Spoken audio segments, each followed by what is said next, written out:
വണക്കം, വന്ദന, നമസ്കാരം. Good morning to you all. സ്വാഗതം ചെയ്യുകയാണ് ട്രേഡർ ഓപ്ഷൻ ട്രേഡറിലേക്ക്. ഞാൻ നിങ്ങളുടെ സ്വന്തം ഗുരുജി. ഞാനൊരു സെബി രജിസ്റ്റർ അഡ്വൈസർ അല്ല. ഈ വീഡിയോയിൽ പറയുന്ന കാര്യങ്ങൾ സ്റ്റഡി പർപ്പസിനായിട്ട് യൂസ് ചെയ്യുക. വീഡിയോ റെക്കോർഡ് ചെയ്യുന്ന ദിവസം 13 തീയതി ജൂലൈ മാസം 2026 രാവിലെ 7 മണി 26 മിനിറ്റ് ആയിട്ടുണ്ട്. ഇത് നിഫ്റ്റി ഫ്യൂച്ചറിന്റെ 15 മിനിറ്റിന്റെ ക്യാൻഡിൽ സ്റ്റിക്കിന്റെ ചാർട്ടാണ്. ഇത് നിഫ്റ്റി സ്പോട്ടിന്റെ 15 മിനിറ്റിന്റെ ക്യാൻഡിൽ സ്റ്റിക്കിന്റെ ചാർട്ടാണ്. ഇതിനകത്ത് നമ്മൾ ഈ 15 തീയതി കൂടി അടുപ്പിച്ചെത്തുമ്പോഴത്തേക്കും അല്ലെങ്കിൽ ഒരു മാസത്തിന്റെ പാതി എത്തുമ്പം ഈ ഓപ്ഷൻ സെല്ലർ അഡ്ഡ മണി കൂടുതലായിട്ട് ഫോക്കസ് ചെയ്ത് വർക്ക് ചെയ്യും. അതും നിഫ്റ്റി സ്പോട്ടിന്റെ പ്രീവിയസ് ഡേ ക്ലോസിംഗ് ബേസ് ചെയ്ത് അവർ ഒരു ചെയിൻ റിയാക്ഷൻ ചെയ്താണ് അവർ വർക്ക് ചെയ്യുന്നത്. 24,200 എന്ന് പറയുന്നതാണ് നമുക്ക് ഇനി ശ്രദ്ധിക്കേണ്ടത്. എങ്കിലും നമുക്ക് ഇന്നത്തെ പോയിന്റ് ഓഫ് കൺട്രോൾ വരും 100 രൂപയാണ്. 100 റുപ്പീസാണ് നമുക്ക് പോയിന്റ് ഓഫ് കൺട്രോൾ വരുന്നത്. അങ്ങനെ വരുമ്പോൾ നമുക്ക് മിഡ് പോയിന്റ് 24,200 ആണ് വരുന്നത്. താഴോട്ടൊരു 100 പോയിന്റ്, മുകളിലോട്ടൊരു 100 പോയിന്റ്. ഇതിപ്പോ ഗ്യാപ്പ് അപ്പ് ആവോ, ഗ്യാപ്പ് ഡൗൺ ആവോ, ഹോർമോസ് ഒക്കെ ഇറാൻ ക്ലോസ് ചെയ്തു, ആ സ്ഥലങ്ങള് കുറെ വെടിവെപ്പൊക്കെ ഉണ്ടായി, അങ്ങനെ കുറെ പ്രശ്നങ്ങൾ വീണ്ടും തിരിച്ച് തലയെടുത്തിരിക്കുകയാണ്. ഓൾമോസ്റ്റ് സോൾവ് ആയി എന്ന് വിചാരിച്ച ഒരു സാധനം വീണ്ടും വന്നിരിക്കുകയാണ്. സോ ഇതൊരു മാർക്കറ്റ് മാനിപ്പുലേഷൻ മാർക്കറ്റും കാര്യങ്ങളൊക്കെയാണ്. ഞാൻ എന്തായാലും ഇങ്ങനത്തെ ഒരു കൺഫ്യൂഷൻ ആയിട്ടുള്ള മാർക്കറ്റിൽ ഞാൻ ട്രേഡ് ചെയ്യാറില്ല. കാര്യത്തില് ഇത് വീണ്ടും ഓവർ ട്രേഡിലോട്ട് പോയിട്ട് നമ്മുടെ ക്യാപിറ്റൽ അടിച്ചു പോകും.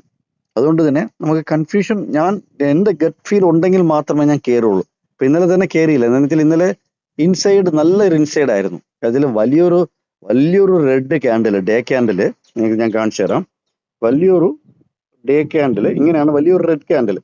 അപ്പൊ അതിന് കണ്ടിന്യൂഷൻ നമുക്ക് കിട്ടിയില്ല. അപ്പൊ കണ്ടിന്യൂഷൻ കിട്ടില്ല എന്നുണ്ടെങ്കിൽ ആ കാൾ സെല്ലർ സ്ട്രോങ് ആയിട്ട് തന്നെ കാണും. എന്നിട്ട് ഇങ്ങനത്തെ ഒരു റിവേഴ്സൽ ഇവിടെ വീണു, മനസ്സിലായില്ലേ? റിവേഴ്സൽ ഹാമർ ഇങ്ങനത്തെ ഒരു സാധനം അടുത്ത ദിവസം കിട്ടി. അതിന്റെ അടുത്ത ദിവസം ഒരു ഗ്യാപ്പ് അപ്പും കിട്ടി. സോ ഇതൊരു മാനിപ്പുലേഷൻ ആണോ, ഇതൊരു പ്രശ്നമാണോ, അല്ലെങ്കിൽ എന്താണെന്നുള്ളത് നമുക്ക് അറിയത്തില്ല. ഇവിടെ എന്നെ സംബന്ധിച്ചിടത്തോളം എന്നെ പോലെ ഒരു സാധാരണക്കാരൻ പോയി തലവെച്ച് കൊടുക്കാൻ ഞാൻ ഇഷ്ടപ്പെടുന്നില്ല. അതുകൊണ്ട് തന്നെ ലാസ്റ്റ് ട്രേഡിംഗ് ഡേ അതിൽ ഓൾറെഡി ഒരു 10ഉം ഒരു 15ഉം പോയിന്റ് ലോസ് ആയതുകൊണ്ട് തന്നെ, ഒരു 25 പോയിന്റിന്റെ ലോസ് ആയതുകൊണ്ടും, പ്ലസ് ഇങ്ങനത്തെ ഒരു റിവേഴ്സൽ കേസ് അങ്ങനെ വരാനുള്ള ഒരു ഇതില്ല. ഇതിനകത്ത് കയറി സി എടുത്തവരൊക്കെ ഓക്കെയാണ്, നല്ലതാണ്. കാര്യം 2 ദിവസമായിട്ട് നമ്മൾ പി ആണ് പ്രതീക്ഷിച്ചത്. അപ്പൊ ഈ ഒരു മാനിപ്പുലേഷൻ ആയിട്ടുള്ള ഒരു മാർക്കറ്റ്, അല്ലെങ്കിൽ ഈ ഒരു എന്താണ് നടക്കുന്നത് എന്നുള്ളത് ആർക്കും, എന്നെ സംബന്ധിച്ചിടത്തോളം എനിക്കൊരു ഇതില്ല. കാര്യത്തിൽ ഇത്രയും വലിയ റെഡ് ക്യാൻഡിൽ ശേഷം നമുക്കൊരു കണ്ടിന്യൂഷൻ അല്ലേ കിട്ടേണ്ടത്. അപ്പൊ അതിന്റെ കിട്ടാത്തത് കൊണ്ട് തന്നെ അപ്പൊ നമുക്ക് അതിന് ഓപ്പോസിറ്റ് ആയിട്ട് ട്രേഡ് ചെയ്യാനും ഒരു എന്താ പറയാ സാറ്റിസ്ഫാക്ഷൻ അല്ല, കോൺഫിഡന്റ് കിട്ടുന്നില്ല. ഓപ്പോസിറ്റ് ട്രേഡിങ്ങിന് ഒരു കോൺഫിഡന്റ് കിട്ടുന്നില്ല. അതുകൊണ്ട് തന്നെ മിനിഞ്ഞാന്ന് ഒരു 15 പോയിന്റ് പോയി, ലാസ്റ്റ് ട്രേഡിങ് എടുത്തില്ല. അപ്പം ഇത് കോൺഫിഡന്റ് കിട്ടുന്നു എന്നുണ്ടെങ്കിൽ കയറും. പക്ഷെ നോക്കും, വളരെ സമാധാനത്തോട് കൂടി നോക്കും. അതിന് അന്നലത്തെ പോലെ ഒരു 500 പോയിന്റ് വീണാലും, അല്ലെ 500 പോയിന്റ് ഗ്യാപ്പ് അപ്പായി മുകളിലോട്ട് പോയാലും എനിക്ക് ഒരു പ്രശ്നമുള്ള കാര്യമല്ല എന്നുള്ളത്. കാര്യത്തിൽ ട്രേഡ് ചെയ്യുന്നില്ല എന്ന് തീരുമാനിച്ചല്ലോ. പിന്നെ എത്ര പോയിന്റ് പോയാലെന്ത്, എത്ര പോയിന്റ് താഴോട്ട് വന്നാലെന്ത്, മനസ്സിലായില്ലേ? സോ ഇന്നത്തെ പോയിന്റ് ഓഫ് കൺട്രോൾ 100 ആണ്. ഇതാണ് ലെവൽ.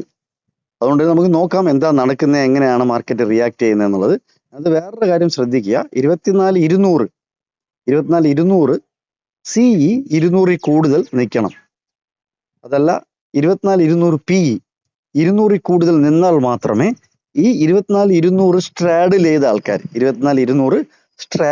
ആൾക്കാർ നഷ്ടം വരുള്ളൂ. ഫോർ എക്സാമ്പിൾ 24,200 അവര് സ്ട്രാഡിൽ ചെയ്തിട്ടുണ്ട്, സിയും പിയും വിറ്റിട്ടുണ്ടെന്നുണ്ടെങ്കിൽ ഏതെങ്കിലും ഒരു സ്ട്രൈക്ക് 200 രൂപ കൂടുതൽ നിന്ന് കഴിഞ്ഞാൽ അവർക്ക് നഷ്ടമാണ്. അപ്പൊ അവര് ബുക്ക് ചെയ്യും, ഏതെങ്കിലും ഒരു സൈഡിൽ അവർ ബുക്ക് ചെയ്ത് തുടങ്ങും. അങ്ങനെ ഏതെങ്കിലും ഒരു സൈഡിൽ മൂവ് കിട്ടും. ഈ ലെവൽ നോക്കിയോളൂ. എവിടെ ഓപ്പൺ ചെയ്താലും നമ്മൾ പോയിന്റ് ഓഫ് കൺട്രോൾ എങ്ങനെ നോക്കണമെന്നുള്ളത് നമുക്ക് സ്ഥിരമായിട്ട് വാച്ച് ചെയ്യുന്ന ആൾക്കാർക്ക് അറിയാം. വീണ്ടും മാക്സിമം ഷെയർ ചെയ്യുക, ലൈക്ക് ചെയ്യുക, സബ്സ്ക്രൈബ് ചെയ്യുക. വീണ്ടും ഒരു വീഡിയോയിൽ കണ്ടുമുട്ടാം. നന്ദി, നമസ്കാരം, താങ്ക് യു.